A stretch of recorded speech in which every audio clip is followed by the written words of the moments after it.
welcome you all. Today's question: X and Y share profit in the ratio 5:3. Their balance sheet.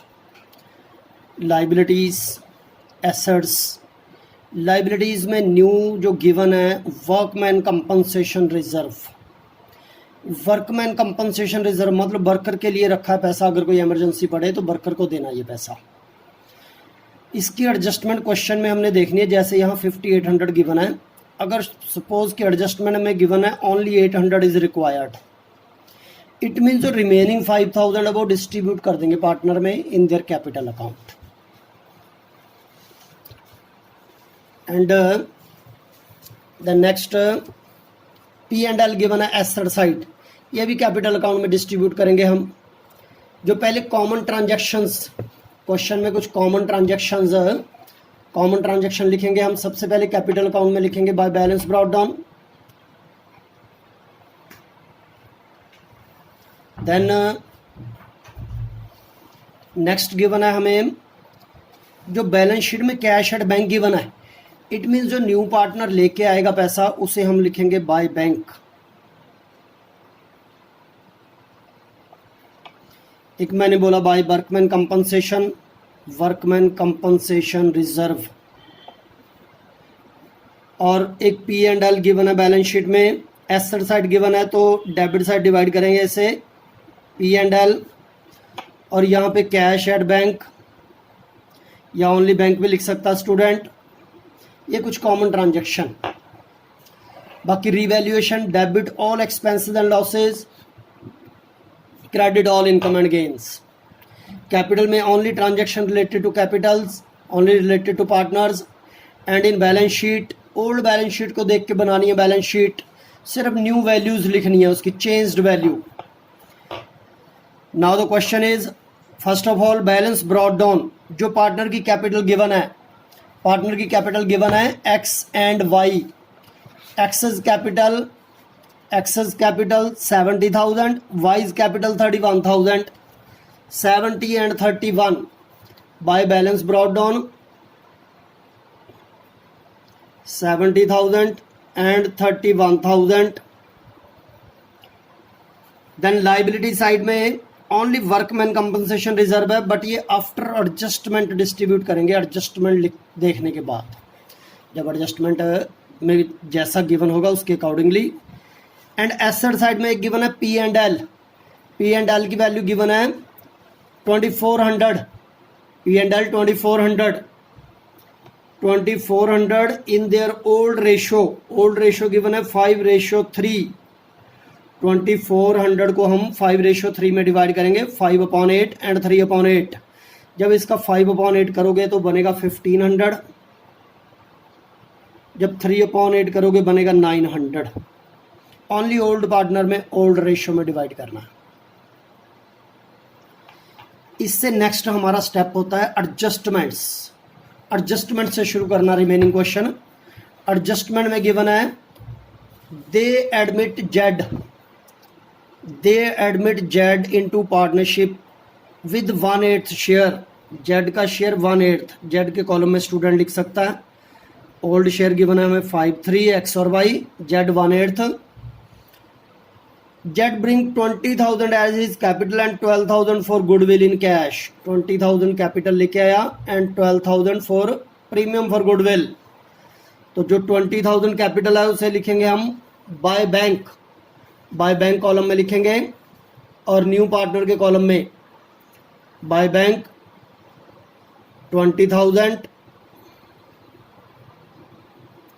और जो premium for goodwill है bye premium 12,000. But इसे किस ratio में divide करना है?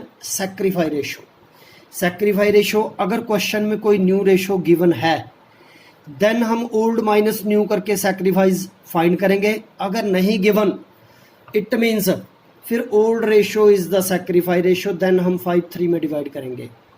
बट सारा क्वेश्चन पढ़ने के बाद नेक्स्ट स्टेप,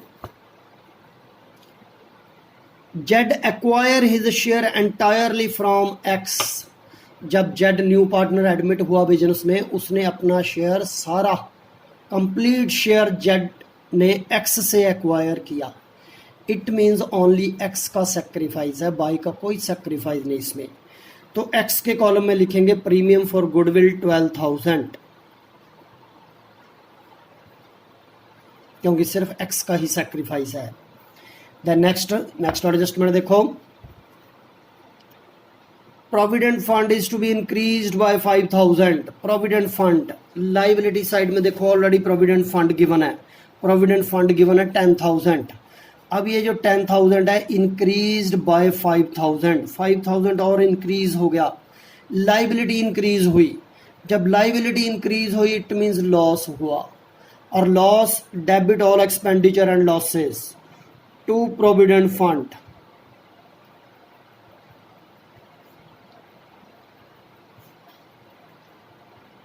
बट जो एडजस्टमेंट है इसकी डबल ट्रीटमेंट करनी है हमने। प्रोविडेंट फंड 5,000, बट पहले ऑलरेडी 10,000 गिवन है, now 5,000 increase, it mean total हो गया 15,000। न्यू बैलेंस शीट में हम लिखेंगे प्रोविडेंट फंड 15,000। एडजस्टमेंट की ट्रांजैक्शन को डबल ट्रीट करना है। नेक्स्ट एडजस्टमेंट गिवन है, debtor are all good therefore no provision is required. Debtor और ऑल गुड, ऑलरेडी देखो डेटर कितने लिखे हैं क्वेश्चन में डेटर गिवन है 20,000, जिसमें से लेस प्रोविजन किया 600, मतलब 600 डाउटफुल था, भी 600 आने की उम्मीद नहीं थी पैसे, बट नाउ वो लिख रहा ऑल गुड, सारे गुड, इट मीन 600 भी रिसीव हो रहा है पैसा। तो इनकम हुई कि एक्सपेंडिचर, इनकम हुई। तो 600 income, credit all income and gain, credit side लिखेंगे by debtor,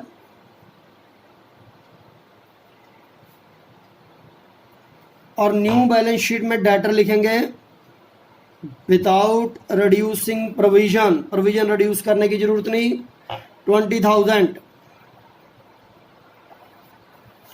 now the next adjustment, third adjustment, stock include 3,000 for obsolete items. Obsolete means expire हो चुका। Stock include 3,000 for obsolete item, obsolete expire हो चुका जो, मतलब not saleable, it means loss हो गया। To stock 3,000। And the next adjustment, creditor are to be paid 1,000 more। creditor already given है question में 15,000, बट नाउ पेड 1,000 मोर, 1,000 ज़्यादा देना है, इट मीन लॉस हुआ तो debit to creditor 1,000 and new value of creditor, already creditor given है 15, 1,000 increase, total हो गया 16,000 creditor. Next adjustment, last adjustment, fixed asset are to be revalued at 70,000। Question में fixed asset given है 80,000, but now revalued eight 70। अब new value उसकी 70, asset हमारे 10,000 reduce हो गए, ये भी लॉस हो गया। To fixed asset 10,000 loss, and new value of fixed asset 70,000, new value of fixed asset 70,000।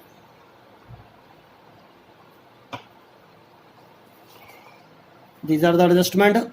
Prepare journal entry, necessary accounts and new balance sheet. Also calculate new profit sharing ratio.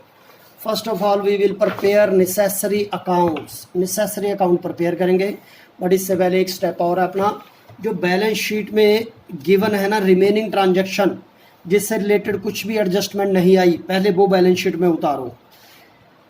Asset side से शुरू करते हैं हम। Asset में सबसे पहले given है cash at bank, cash at bank को डिटेल में लिखो 5,000। इसकी एडजस्टमेंट कैसे करनी है? पार्टनर एक तो कैपिटल लेके आया 20,000 कैश, और एक गुडविल लेके आया 12,000, ये दो कैश आए हैं, दोनों एडजस्टमेंट में गिवन थे 20 एंड 12, 20 और 12 32, 37,000 हो गया total cash at bank 37,000। Next transaction of balance sheet, debtor लिख चुके हम, स्टॉक लिख चुके। Stock, new value of stock, stock देखो स्टॉक में ना 3000 ऑब्सोलीट वैल्यू है स्टॉक में, so new value of stock, already stock given है क्वेश्चन के अकॉर्डिंगली 25,000, 25 में से 3000 ऑब्सोलीट, इट मीन्स रिमेनिंग बचा 22,000, रिमेनिंग बचा 22,000। देन नेक्स्ट फिक्स्ड एसेट लिख चुके हैं हम, और P and L already distribute हो चुका, हमारा पी एंड एल डिस्ट्रीब्यूट हो चुका पार्टनर में। Now liability side, liability side first creditor, creditor लिख चुके हैं हम 16,000, creditor 16,000। Provident fund, provident fund भी लिख चुके हैं हम already 15,000। Now workman compensation fund, workman compensation fund से रिलेटेड कुछ भी एडजस्टमेंट नहीं आई, इट मीन्स पूरा 5800 इन ओल्ड रेशो 5:3 में ओल्ड पार्टनर में डिस्ट्रीब्यूट करेंगे हम 5800 को, 5800 इंटू 5/8, नेक्स्ट टाइम 3/8।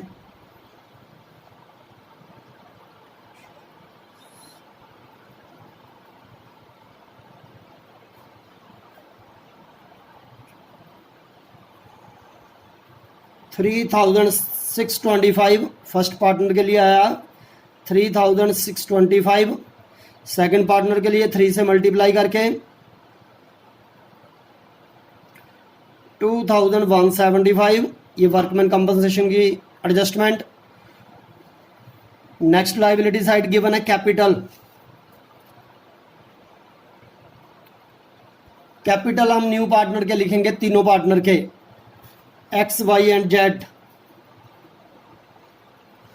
अब बुक में जो क्वेश्चन में गिवन है ना उसका रोल खत्म, अब जो कैलकुलेशंस है आंसर फाइंड करने हैं हमने। आंसर में सबसे पहले रीवैल्यूएशन और profit and loss adjustment complete करेंगे। इसमें डेबिट साइड ट्रांजैक्शन ज़्यादा है, डेबिट साइड का थोड़ी स्पेस छोड़ के टोटल लगाओ 19,000, सेम टोटल क्रेडिट साइड लिखो 19,000, 19,000 में से 600 लेस करके 18,400 इज द बैलेंस। बैलेंस हम लिखेंगे by profit and loss transfer to X and Y in their old ratio, 18,400 in their old ratio means 5/8 and 3/8. Calculation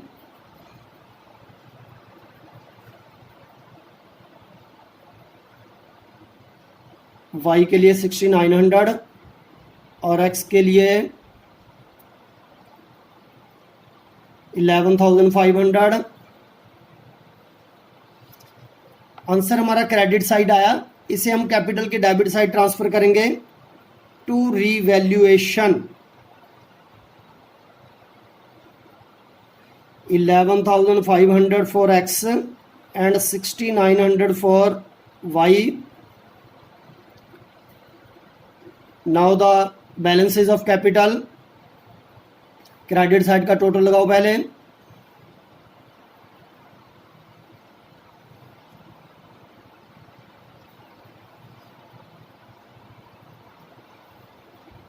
$85,625, 33,175 and 20,000। Same total debit side 85,625, 33,175 and 20,000। Balances find करने हमने, to balance carried down, Z के लिए तो 20,000 ही आया, other कोई transaction ही less होने वाली। अब इसमें से 33,175 में से ये दोनों वैल्यूज लेस करनी है हमने, 900 भी और 6,900 भी। मैं डायरेक्ट लेस करके लिख रहा हूँ 75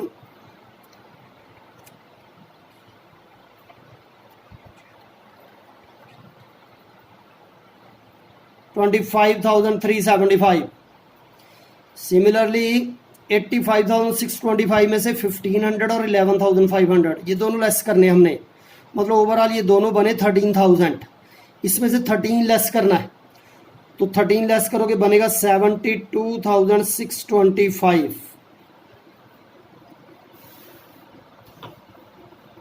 72,625 एंड 25,375 एंड लास्ट 20,000 ये बैलेंसेज आए। ये बैलेंसेज न्यू बैलेंस शीट में कैपिटल लिखनी है, स्टूडेंट मेन कॉलम में भी लिख सकता है इसे। 72,625, 25,375 एंड 20,000। अब बैलेंस शीट अपनी कंप्लीट, दोनों साइड इक्वल आनी चाहिए, बैलेंस होनी चाहिए। 9,000, 1,49,000,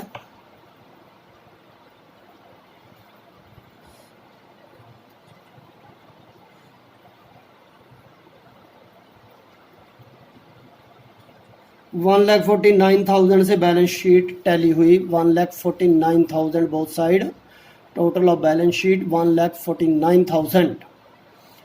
ये अपना कंप्लीट क्वेश्चन है। नेक्स्ट डे और प्रैक्टिस करेंगे। Okay, thank you.